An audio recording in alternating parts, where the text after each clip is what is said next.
System academy কেয়ারের পক্ষ হতে সবাইকে সালাম জানিয়ে আজকে ক্লাস শুরু করছি। তোমাদের কিছুদিন আগে আমি সমাধান করিয়েছিলাম হিসাব বিজ্ঞান বইয়ের অধ্যায় 2 এর 1 নং সৃজনশীল। আজকে আমরা সমাধান করব অধ্যায় 2 এর 2 নং সৃজনশীল।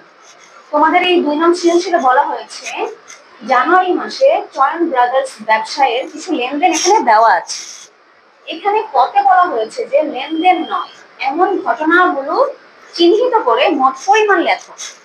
তোমাদেরকে আমি আগেও বলেছিলাম তোমাদের এখানে যে লেনদেনগুলা দিবে এই লেনদেনগুলো সবগুলো লেনদেনের মধ্যে পড়ে না, কিছু কিছু ঘটনা। লেনদেন কোনগুলো?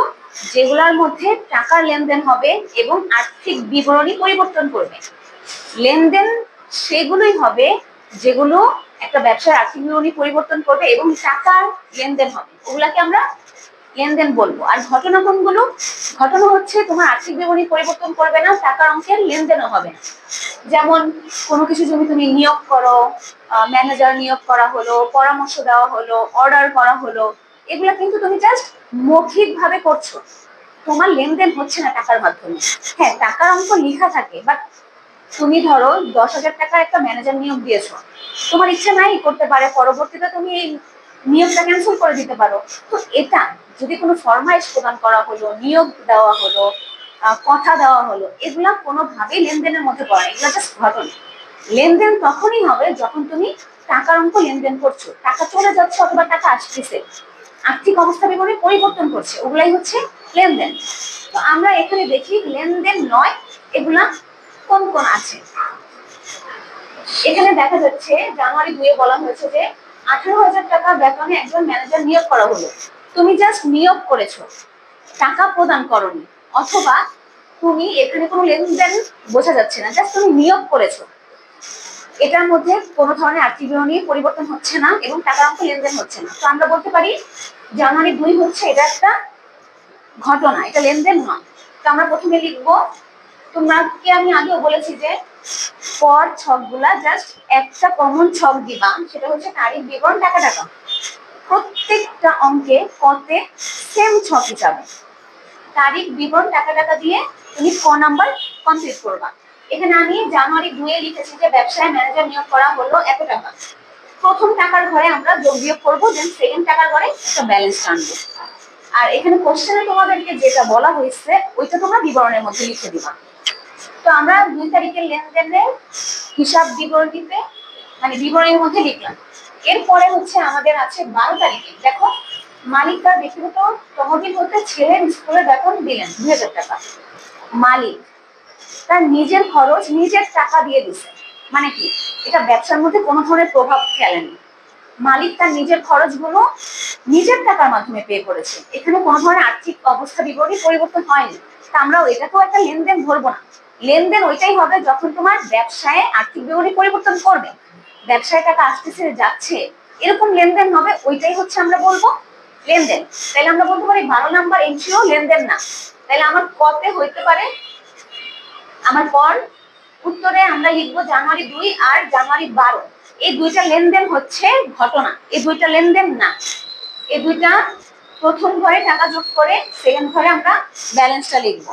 এটা হচ্ছে এতটুকুই হচ্ছে তোমার কম, এটা ক কমপ্লিট। হতে বলা হয়েছে যে চয়ন ব্রাদার্সের লেনদেনগুলো সমীকরণ পদ্ধতিতে কারণ সহ ব্যাখ্যা করে। তোমাদের আমি একবার বলেছিলাম আমাদের হিসাব সমীকরণ হচ্ছে এটা,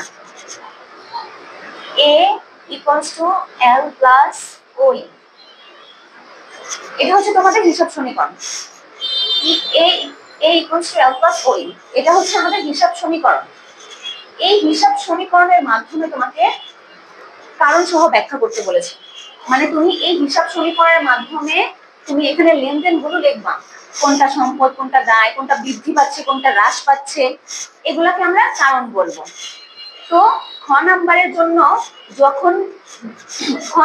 জন্য আমরা থাকবো তারিখ লেনদেন কিনা, যেহেতু তোমাকে এখানে বলে দিছে যে হিসাব সমীকরণের মাধ্যমে ব্যাখ্যা করো লেনদেন গুলো, তো আমাকে অবশ্যই এখানে একটা হেডলাইন লিখতে হবে লেনদেন কিনা, তারিখ লেনদেন কিনা, এরপর হচ্ছে হিসাব সমীকরণ পদ্ধতি, কারণ সহ ব্যাখ্যা করো। এই কথাটা লিখে এই লাইনটা বড় লিখতে হবে, কারণ তুমি এখানে কারণ ব্যাখ্যা করছো, ব্যাখ্যার লাইনটা অবশ্যই তুমি বড় করবা।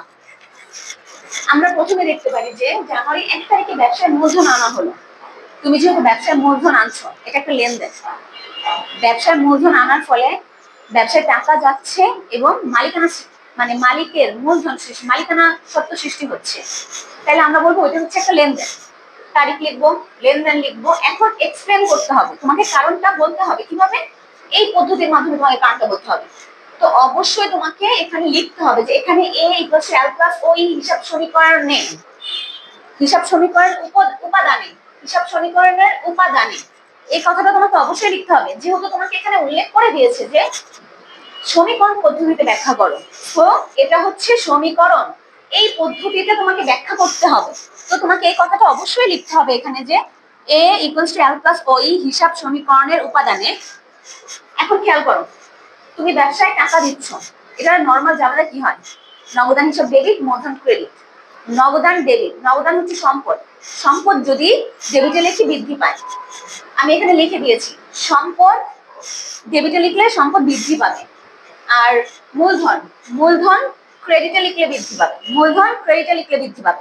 তাহলে আমরা বলতে পারি 1 তারিখের লেনদেন এও বৃদ্ধি পাচ্ছে ও ইও বৃদ্ধি পাচ্ছে। এ হচ্ছে সম্পদ মানে নগদ টাকা, এ বৃদ্ধি পাচ্ছে, ও ই হচ্ছে মালিকানা সত্ত্ব, মালিকানা সত্ত্বও বৃদ্ধি পাচ্ছে। এরপরে আসি 7 নাম্বার। এখানে লিখছে ধারে পণ্য বিক্রয় 50,000 টাকা। ধারে বিক্রয় পণ্যর জাবেদা কি? তুমি বিক্রি করেছো, তো বিক্রয় হিসাব ক্রেডিট আছে। ধারে যেহেতু করেছো, কি টাকা পাও নাই, পাবা। কার কাছ থেকে পাবা? দেনাদার, তো দেনাদার হিসাব ক্রেডিট। দেনাদার ডেবিট, বিক্রয় ক্রেডিট। দেনাদার একটা সম্পদ, সম্পদ আমরা ডেবিটে বলতেছি, তাহলে সম্পদ বৃদ্ধি পাচ্ছে। সম্পদ ডেবিট হলে সম্পদ বৃদ্ধি পাবে, দেনাদার একটা সম্পদ, সম্পদ বৃদ্ধি পাচ্ছে। বিক্রয় ক্রেডিট, বিক্রয় হচ্ছে একটা আয়, আয় আমরা অলওয়েজ ক্রেডিটে লিখি, তো আয় ক্রেডিট হলেও আয় বৃদ্ধি পাবে।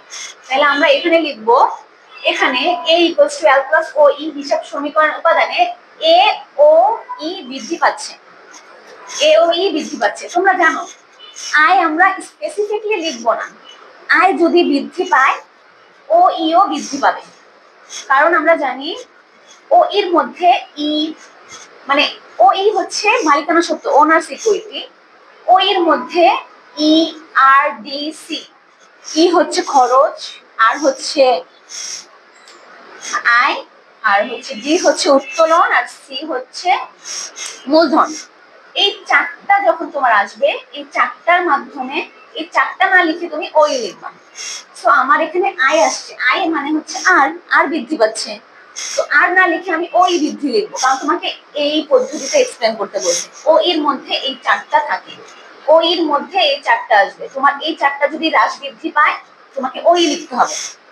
ই হ্রাস বৃদ্ধি হয়েছে, ওই লিখতে হবে। আর হ্রাস বৃদ্ধি হয়েছে, ওই লিখতে হবে। ডি হ্রাস বৃদ্ধি হয়েছে, ওই লিখতে হবে। সি হ্রাস বৃদ্ধি হয়েছে, ওই লিখতে হবে। তো আমরা বিক্রয় জানি হচ্ছে আয়, আয় আমরা অলওয়েজ ক্রেডিটে লিখি। আয় বৃদ্ধি পেয়েছে মানে কি? মালিকানা সত্ত্বেও বৃদ্ধি পেয়েছে। তো আমরা এখানে লিখবো এও বৃদ্ধি পেল এবং ওই উভয়ই বৃদ্ধি পেল। এরপর তোমাদের দেওয়া আছে 10 নম্বর, নগদে মণিহারি ক্রয়। তুমি নগদে মণিহারি ক্রয় করেছো, নগদে মণিহারি ক্রয় করার ফলে তোমার নগদ টাকা কমে গেছে, তো ক্রয় হিসাব ডেবিট আর নগদান হিসাব ক্রেডিট। তো নগদ তো ক্রেডিট মানে তোমার নগদ টাকা চলে যাচ্ছে, সম্পদ চলে যাচ্ছে। তো আমরা বলবো সম্পদ যদি ক্রেডিট হয়, সম্পদ হ্রাস পাবে। এরপরে হচ্ছে ক্রয়, ক্রয় একটা খরচ, খরচ যদি ডেবিটে লিখি, খরচ বৃদ্ধি পাবে। দেখো খরচ কি হচ্ছে? খরচ, খরচ যদি বৃদ্ধি পায়, খরচ যদি আমরা ডেবিটে লিখি, তাহলে খরচ বৃদ্ধি পাবে। তো খরচ বৃদ্ধি পেলে ও ই হ্রাস পাবে। খরচ বৃদ্ধি পাওয়া মানে ওই হ্রাস, আর খরচ হ্রাস পাওয়া মানে ওই বৃদ্ধি। খরচ ডেবিটে লিখলে বৃদ্ধি পাবে, খরচ বৃদ্ধি পাওয়া মানে ও ই হ্রাস হয়ে যাবে। খরচ ক্রেডিটে লেখা মানে খরচ হ্রাস পাচ্ছে, খরচ হ্রাস পেলে ও ই বৃদ্ধি পাবে। তো আমরা এখানে দেখতেছি খরচ আমার ডেবিটে লিখছি, মানে খরচ আমার বৃদ্ধি পাচ্ছে। তো খরচ বৃদ্ধি পাওয়া মানে ওই হ্রাস পাওয়া। তো আমরা এখানে লিখবো এ ও ই উভয়ই হ্রাস পেয়েছে, এটা। এরপর 20 নম্বর এন্ট্রি লিখেছে যে সুমনা ট্রেডার্সের কাছ থেকে 30,000 টাকার পাওয়া গেল। তুমি সুমনা ট্রেডারের কাছ থেকে টাকা পেয়েছো, মানে তোমার নগদ টাকা বাড়তিছে, মানে নগদান ডেবিট। তুমি কার কাছ থেকে পেয়েছো? সুমন ট্রেডার্স এর কাছ থেকে। Suman traders credit. Suman traders হচ্ছে দেনাদার। আমরা সবসময় দেনাদারের কাছ থেকে টাকা পাই, পাওনাদারকে টাকা দিই, দেনাদারের কাছ থেকে টাকা পাই। তো আমি যদি দেনাদারের কাছ থেকে টাকা পেয়ে যাই, আমি দেনাদার কমিয়ে দিব। তো আমরা বলতে পারি নগদান ডেবিট, সুমনা ট্রেডার্স ক্রেডিট। নগদ সম্পদ, নগদ সম্পদ, নগদ বৃদ্ধি পাচ্ছে। সুমনা ট্রেডার্স, সুমনা ট্রেডার্স হচ্ছে দেনাদার। সুমনা ট্রেডার্স যেহেতু দেনাদার, দেনাদার হচ্ছে সম্পদ, তাহলে সম্পদ আমরা যদি ক্রেডিটে লিখি তো সম্পদ হ্রাস পাবে।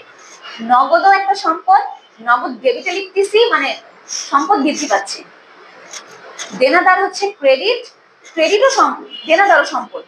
তো দেনাদার যেহেতু তুমি ক্রেডিটে লিখছো, তাহলে দেনাদার হ্রাস পাচ্ছে। তাহলে আমরা বলতে পারি একটা সম্পদ বৃদ্ধি পাচ্ছে, একটা সম্পদ হ্রাস পাচ্ছে। একটা সম্পদ বৃদ্ধি পাচ্ছে, একটা সম্পদ হ্রাস পাচ্ছে।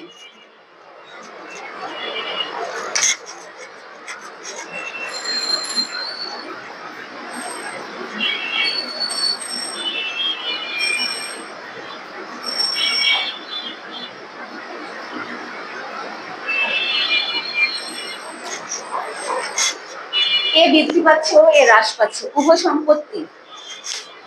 এরপর তোমাদের বলা আছে যে বিজ্ঞাপন বাবদ পরিশোধ 1500 টাকা। বিজ্ঞাপন একটা খরচের নাম, বিজ্ঞাপন পরিশোধ করলে তোমার টাকা কমে যাবে। তো নগদান ক্রেডিট আর বিজ্ঞাপন ডেবিট। তো নগদান ক্রেডিট করছে মানে কি? সম্পদ কমে যাচ্ছে, সম্পদ হ্রাস। আর বিজ্ঞাপন হচ্ছে একটা খরচ, খরচ ডেবিটে লিখলে খরচ বৃদ্ধি পেয়ে যায়। তো খরচ বৃদ্ধি পেয়ে যাওয়া মানে ও ই হ্রাস পাওয়া। তাহলে আমাদের এখানে হবে এ ও ই উভয়ই হ্রাস পেয়েছে। এ ও ই উভয়ই হ্রাস পেয়েছে। তোমরা অবশ্যই সবসময় মনে রাখবা, তোমরা প্রত্যেকটা লেনদেনের প্রথমে জাবেদা করবা, জাবেদা করার পর হ্রাস বৃদ্ধিটা দেখবা, দেন হচ্ছে ও ই কাউন্ট করবা। যদি ব্যয় বৃদ্ধি পায় তাহলে ও ই হ্রাস পাবে, ব্যয় হ্রাস পেলে ও ই বৃদ্ধি পাবে। তোমাদের এখানে একটা ছক দিয়ে দিছি, এই ছকটা সবসময় মনে রাখবা।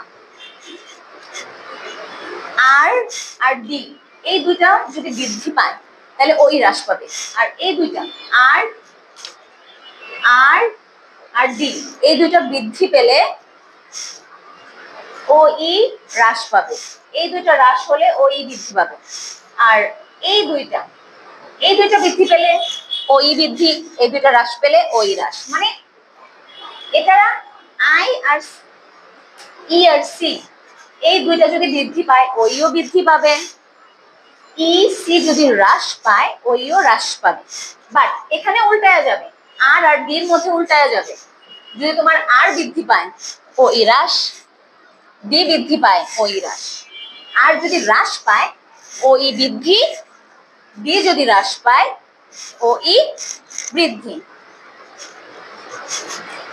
এরপর হচ্ছে আমরা গতে চলে যাই। গতে বলা হয়েছে যে তোমাদের চয়ন ব্রাদার্সের লেনদেনগুলো দ্বারা হিসাব সমীকরণের উপর প্রভাব দেখাও। তোমরা সবসময় মনে রাখবা, হিসাব সমীকরণের উপর প্রভাব দেখানোর কথা বললে তোমাদের এই প্রভাবটা একটা ছকের মাধ্যমে দেখাতে হবে। আর এই ছকটা তোমাদের বইয়ে দেওয়া আছে, তোমরা শিখে নিবা। প্রথম কাজ হচ্ছে তারিখের একটা ঘর উদ্ধৃত, দেন হচ্ছে সম্পদ ইকুয়ালস টু দায় প্লাস মালিকানা সত্ত্ব। তোমাদের পুরো ছক হচ্ছে প্রথমে তারিখের ঘর, দেন উদ্ধৃত, এরপরে এতটুকু ছক কাটবা, সম্পদ ইকুয়ালস টু দায় প্লাস মালিকানা সত্ত্ব। আর এখানে হচ্ছে একটা মন্তব্য লিখে দিবা। এই মন্তব্যটা দিতেও পারো, নাও দিতে পারো, দিলে ভালো, না দিলেও কাটবে না। তো এতটুকু হচ্ছে ছক। ছকের মধ্যে তোমরা জানো সম্পদ অনেক ধরনের সম্পদ হতে পারে, নগদ টাকা, দেনাদার, অফিস সরঞ্জাম, আসবাবপত্র, যন্ত্রপাতি, এগুলো সব, ব্যাংক হিসাব, এগুলো সব হচ্ছে সম্পদ। তো তোমরা অবশ্যই একটু লেনদেন গুলো দেখবে, এখানে কি কি সম্পদ দেওয়া আছে, ওই অনুযায়ী তোমরা এখানে সম্পদের নামগুলো লিখবা। এখানে আমরা দেখতে পাই নগদ আছে, তো নগদের একটা ঘর কাটবো। দেনাদার মানে প্রাপ্য হিসাব আছে, তো প্রাপ্য হিসাবের একটা ঘর কাটবো। এখানে আরো অনেক সম্পদ থাকতে পারে, তোমরা জাস্ট লেনদেন করে নিবা যে কি কি সম্পদ আছে আমাদের লেনদেনের মধ্যে, সেই অনুযায়ী তোমরা ঘর কাটবা। গেল। এরপরে দায়, দায়ের মধ্যেও দুইটা দায় আছে, একটা হচ্ছে ব্যাংক ঋণ, একটা হচ্ছে পাওনাদার। দুইটা দায় আছে, একটা হচ্ছে ব্যাংক ঋণ, একটা হচ্ছে পাওনাদার। তো তোমাদের এখানে দেওয়া থাকবে ঋণ লেখা আছে, নাকি পাওনাদার লেখা আছে, যেটা থাকবে সেই নামটা তোমরা এখানে লিখবা। এরপর হচ্ছে মালিকানা সত্ত্ব। তো সর্বপ্রথম কি করবা, এখানে যে কয়টা লেনদেন আছে ওই কয়টা ছক কেটে নিবা। যে কয়টা লেনদেন, যেমন আমরা দেখি এটা একটা লেনদেন, এটা হচ্ছে একটা লেনদেন, 1 2 3 4 5। এখানে আমাদের লেনদেন 5টা আছে, যেগুলো লেনদেন না সেগুলো এখানে আসবে না, যেগুলো লেনদেন না সেগুলো এখানে আসবে না। আমি দেখি এখানে 5টা লেনদেন রয়েছে, এই 5টা ছক কাটবো, 1টা 2টা 3টা 4টা 5টা, এই 5টা ছক কেটে দিব। নিচের গুলো পরে, এই 5টা ছক কাটবো এভাবে। 5টা ছক কাটার পর প্রথম লেনদেনটা লিখবো। এরপর প্রথম ঘরে কখনোই উদ্ধৃত হবে না। উদ্ধৃত কি, আমার মাস শেষে প্রচুর টাকা বেঁচে গেছে, ওই টাকাটা দিয়ে আমি পরবর্তী মাস স্টার্ট করলাম, ওইটা হচ্ছে আমার উদ্ধৃত। জানুয়ারি মাসের শেষের দিকে আমি হিসাব করে দেখলাম আমার 20,000 টাকা রয়ে গেছে, তো আমি এই 20,000 টাকা কি করব, পরবর্তী মাসে মূলধন হিসেবে এটা আমি ইউজ করব, প্রারম্ভিক মূলধন হিসেবে ইউজ করব। তাহলে আমরা বলতে পারি আমরা জানুয়ারি মাসের যে টাকাটা বেঁচে গেছে ওটা উদ্ধৃত হিসেবে নেক্সট মান্থে আমরা এটা ইউজ করতেছি। তো প্রথম মাসে উদ্ধৃত নাই, সেকেন্ড মাস থেকে উদ্ধৃত শুরু হবে। তো প্রথম তারিখে লেনদেনটা কিভাবে লিখবো, ব্যবসায় মূলধন আনা হলো, ব্যবসায় যদি মূলধন আনো, নগদান ডেবিট মূলধন ক্রেডিট, নগদান ডেবিট মূলধন ক্রেডিট। নগদ টাকা বাড়তিছে যেহেতু আমি ডেবিট বলছি, মূলধনও বাড়ছে কারণ মূলধন আমি ক্রেডিট বলেছি, মূলধন ক্রেডিট হলে বৃদ্ধি পায়। তো এটা আমার প্রথম লাইন গেল। এরপরে তুমি এখানে যে টাকা, প্রথম ঘরে যে টাকা লিখবা ওই টাকাটা পরের লাইনে উপরে উদ্ধৃত হিসেবে লিখতে হবে। প্রথম ঘরে যে টাকাটা লিখবা ওই টাকাটা পরবর্তী তারিখ, পরবর্তী ঘরে প্রথম দিকে উদ্ধৃত হিসেবে লিখতে হবে। যেমন উপরে আমি উদ্ধৃত লিখেছি, এই টাকাটা এখানে নামাইছি, এই টাকাটা এখানে নামাইছি, দেন ওই ঘরেই আবার পরবর্তী লেনদেন লেখা শুরু করব, ওই ঘরেই পরবর্তী লেনদেন লেখা শুরু করব। 7 তারিখে লেনদেন বলেছে যে ধারে পণ্য বিক্রয়, ধারে পণ্য বিক্রি করলে দেনাদার হিসাব ডেবিট, বিক্রয় ক্রেডিট। তো দেনাদার বাড়ছে, তো দেনাদারের ঘরে দেনাদারের টাকাটা লিখবো 50,000। আর বিক্রয়, বিক্রয় তো একটা আয়, তো বিক্রয় ক্রেডিট হলে বৃদ্ধি পায়, ওইও বৃদ্ধি পায়। তো আমরা এই যে মালিকানা সত্ত্বে, বিক্রয় হচ্ছে একটা আয়, আয় জন্য আমরা মালিকানা সত্ত্বে টাকা লিখবো। আয় বৃদ্ধি পাওয়া, মালিকানা সত্ত্বে বৃদ্ধি পাওয়া সেম, তো এখানে টাকা লিখলাম। এরপর পরবর্তীতে কি করব, উপরে যে দুইটা ছক আছে ওগুলা যোগ বিয়োগ করে করে বসাবো। প্রথম ঘরে একটা ছিল, এটা আমরা উদ্ধৃত হিসেবে নামাবো। এরপর এটা ছিল, এটা উদ্ধৃত হিসেবে নামাবো। এটা আর এটা যেহেতু এক ঘরে আছে, এই দুটো যোগ করে উদ্ধৃত হিসেবে নামাবো। নামানোর পর সেম ঘরেই আরেকটা লেনদেন লেখা শুরু করবো, সেম ঘরে। 10 তারিখে বলা হয়েছে যে তুমি মণিহারি ক্রয় করছো 2,200 টাকা দিয়ে। মণিহারি ক্রয়, মণিহারি হিসাব ডেবিট, নগদান ক্রেডিট। তো নগদান ক্রেডিট, নগদান ক্রেডিট মানে সম্পদ কমে যাচ্ছে, কমে যাওয়া মানে হচ্ছে তুমি মাইনাস করে দিবা, কমে যাওয়া মানে মাইনাস। আমি এভাবে লিখতেছি মানে এটা হচ্ছে প্লাস আকারে আছে, আর যদি মাইনাস যদি হ্রাস পায় তাহলে সেটাকে মাইনাস ফিগারে লিখতে হবে, মাইনাস ফিগারে তোমাকে লিখতে হবে। তাইলে আমার 10 তারিখের লেনদেন হচ্ছে নগদান হচ্ছে ক্রেডিট, তো মাইনাস ফিগারে লিখলাম। আর মণিহারি ডেবিট, মণিহারি একটা খরচ, তো মণিহারি যেহেতু বৃদ্ধি পাচ্ছে ওই হ্রাস পাবে, তো তোমার ওইও তোমাকে হ্রাস করতে হবে মাইনাসের মাধ্যমে। এটা যাওয়ার পর আমরা এখান থেকে এটা বিয়োগ করে উদ্ধৃত নামাবো। এখানে উদ্ধৃত ঘরগুলোতে ইকুয়াল চিহ্ন দিয়ে দিচ্ছে, এটা উদ্ধৃত নামানো হলো। উদ্ধৃত নামিয়ে এটা থেকে এটা মাইনাস করলাম, করার পর এখানে যেটা ছিল এখানে এটা লিখে দিচ্ছি। এরপর এটা থেকে এটা মাইনাস করলে এটা হয়।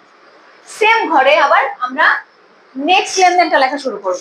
নেক্সটে বলা আছে তুমি সুমন ট্রেডার্সের কাছ থেকে 30,000 টাকা পেলে, তুমি টাকা পাইছো, নগদান ডেবিট, সুবর্ণা ট্রেডার্স ক্রেডিট। নগদ টাকা বাড়তিছে আর সুবর্ণা হচ্ছে একটা দেনাদার, তাহলে আমরা বলতে পারি তোমার নগদ টাকা বাড়তিছে আর সুবর্ণা যেহেতু দেনাদার, দেনাদার একটা সম্পদ, দেনাদার ক্রেডিটে লিখতেছি মানে দেনাদার কমতিছে, তো আমরা বলবো নগদ বাড়তিছে বাড়ালাম, দেনাদার কমতিছে কমালাম। আর এখানে যেগুলো যেভাবে থাকবে সেখানে এগুলো এমনি রেখে দিব। এটার সাথে এটা প্লাস আকারে আছে, তো প্লাস করলে এটা হয়। এটা হচ্ছে নেক্সট ঘরের উদ্ধৃত, এটা উদ্ধৃত হিসেবে কি করব, এটা একটা প্লাস করে এখানে নামাবো। দেন এটার থেকে এটা আবার মাইনাস আছে, মাইনাস করে এখানে নামাবো। আর এখানে এই যে ফিগারটা আছে এটার সাথে তো কোনো কাজ নাই, তো এই অ্যামাউন্টটা এখানে নামা আছে।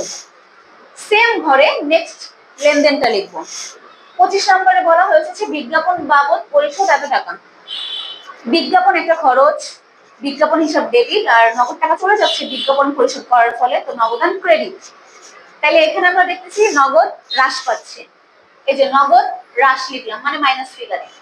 বিজ্ঞাপন একটা খরচ, খরচ বেড়ে গেছে মানে মালিকানা সত্ত্ব কমে গেছে, মানে ওই কমে গেছে, এখানেও আমরা এখন মাইনাস করে ফেলবো, ওই কমে গেছে। নগদ টাকাও কমছে, ওইও কমছে। এরপরে কি করব, নেক্সটে আমরা জাস্ট উদ্ধৃত নামাবো, এখানে কোনো তারিখ নাই, জাস্ট উদ্ধৃত নামাবো। নামানোর পর কি হয়, এটা থেকে এটা মাইনাস ফিগারে আছে, মাইনাস করলাম, আর এখানে যেটা আছে এটা লিখে দিব, কারণ এখানে কোনো কাজ নাই। এরপরে এখান থেকে এটা মাইনাস করার পর এখানে লিখবো। লেখার পর তোমাদের ইকুয়ালস এর আগ পর্যন্ত, ইকুয়ালস থেকে এই পর্যন্ত সমান আসতে হবে, মানে হচ্ছে তোমার এ আর এল প্লাস ও ই সমান হতে হবে। এ যত আসবে এল আর ও ই প্লাস করে তত আসতে হবে। এ যতটুকু অ্যামাউন্ট আসবে এল প্লাস ও ই যোগ করে অতটুকু অ্যামাউন্ট আসতে হবে। যদি দুইটা সেম হয় তাহলে তোমাদের অঙ্ক হয়েছে। তাহলে আমরা দেখি এখানে সম্পদ দুইটা, এই দুইটা সম্পদ যোগ করে দিলে আমি এ পেয়ে যাবো। এরপর হচ্ছে এল প্লাস ও ই যোগ করব, এটা হচ্ছে আমার, এখানে যেহেতু কোনো দায় নাই তো আমরা এই অ্যামাউন্টটাই নামাবো। নামানোর পর দেখতেছি যে সম্পদ আর এই দায় প্লাস ওই প্লাস করলে এক অ্যামাউন্ট আসে। সম্পদ সব যোগ করে এটা লিখলাম, দায় আর মালিকানা সত্ত্ব যোগ করে এটা লিখলাম। যেহেতু এখানে দায় নাই মালিকানা সত্ত্বই নামায় দিব যতটুকু লাস্টে থাকে। লেখার পর দেখতেছি আমার হচ্ছে এ আর এল প্লাস ওই সেম এসেছে, মানে আমার এখানে অঙ্কটা ঠিকঠাক ভাবে আমরা সমাধান করতে পেরেছি। যখন এ এল প্লাস ও ই সেম আসবে তখন তোমার অঙ্কটা মনে করবা এটা হয়েছে। যদি এ আর এল প্লাস ও ই সেম না আসে তাহলে তোমার অঙ্ক হবে না, অবশ্যই এখানে বলেই দেওয়া আছে এ ইকুয়ালস টু এল প্লাস ও ই, মানে এর মান যত আসবে এল আর ও ই প্লাস করে তত অ্যামাউন্টই আসবে। সবাইকে সালাম জানিয়ে আজকের ম্যাথ আমরা এখানেই শেষ করছি। পরবর্তী ক্লাসে আমরা অন্য কোনো চ্যাপ্টারে ম্যাথ সমাধান করব। সবাইকে ধন্যবাদ।